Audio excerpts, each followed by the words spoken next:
ഇവിടെ ഒരു പെണ്ണ് പെർഫ്യൂം വാങ്ങിക്കാൻ എല്ലാ പെർഫ്യൂമും അടിച്ചു നോക്കുന്നു. അത് കണ്ട സെയിൽസ്മാൻ അവളെ വഴക്ക് പറയുന്നു. ഇത് കണ്ട മാനേജർ സെയിൽസ്മാനിനോട് ഇതെല്ലാം ടെസ്റ്റ് പെർഫ്യൂമാണ്, അവർ അടിച്ചു നോക്കട്ടെ എന്ന് പറയുന്നു. ഉടനെ ആ മാനേജർ ആ പെണ്ണിനോട് ഒരു പുതിയ പെർഫ്യൂം വന്നിട്ടുണ്ട്, അത് നിങ്ങൾ അടിച്ച് എല്ലാ ആണുങ്ങളും നിങ്ങളുടെ പുറകിൽ വരും എന്ന് പറയുന്നു. ആ മാനേജർ ആ സെന്റ് അവളുടെ മേത്തടിക്കുന്നു. എന്നിട്ട് സെയിൽസ്മാൻ വിളിക്കുന്നു. സെയിൽസ്മാൻ അവളുടെ കയ്യിൽ കിസ് ചെയ്ത് ഈ ലോകത്തിലെ ഏറ്റവും സുന്ദരിയായ പെണ്ണ് നീയാണെന്ന് പറയുന്നു.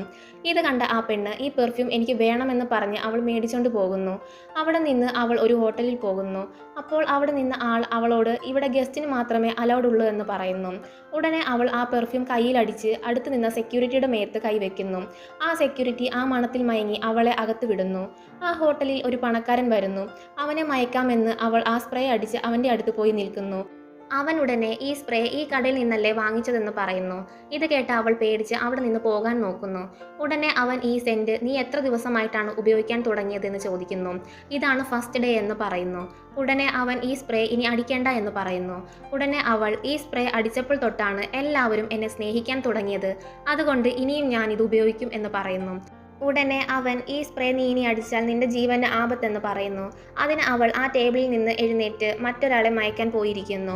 ഉടനെ അയാൾ എന്നെ കല്യാണം കഴിക്കുമോ എന്ന് ചോദിച്ചിട്ട് ഒരു മോതിരം കാണിക്കുന്നു. അപ്പോൾ അവൾ കൈ നീട്ടി നോക്കിയപ്പോൾ അവളുടെ കൈ തീ കൊണ്ട് പൊള്ളിയതുപോലെ ഇരിക്കുന്നു. ഉടനെ അവൾ എഴുന്നേറ്റ് ബാത്റൂമിൽ പോയി നോക്കിയപ്പോൾ മുഖത്തും എല്ലായിടത്തും അതുപോലെ ആയി. അവളുടെ ഫേസിലും കയ്യിലും എല്ലാം ഇങ്ങനെ ആയതോർത്ത് അവൾ സങ്കടപ്പെടുന്നു. മറ്റുള്ളവർ എന്നെ സ്നേഹിക്കാൻ വേണ്ടി ഞാൻ ഈ ചെയ്തത് തെറ്റാണെന്ന് മനസ്സിലാക്കുന്നു.